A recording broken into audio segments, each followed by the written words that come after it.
First of all, we need to install and enable the add-on.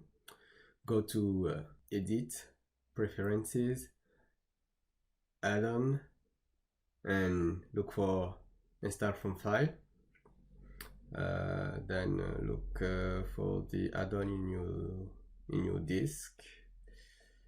I have it here, and click on the check button. Next, we need a non-manifold geometry.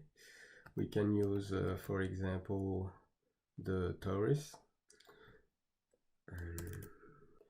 Next, we need to add a domain object for our simulation. You can do it manually, but I have added a shortcut here. So just click on the button. Then you may need to adjust the domain. So, and after rescaling the domain, make sure to apply the scale using Ctrl A, apply scale. And we need one more thing before running our simulation.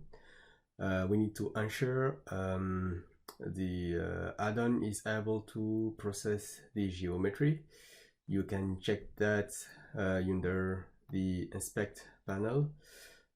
Click on the collision button, and it should result to something like this.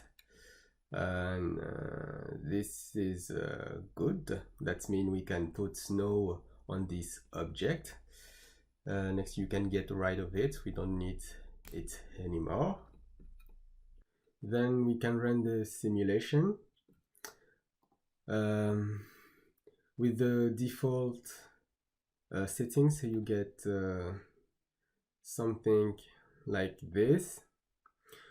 While the script is running, you are not able to move into viewport.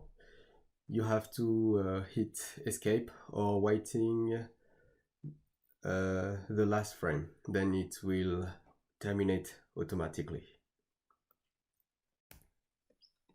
And voila.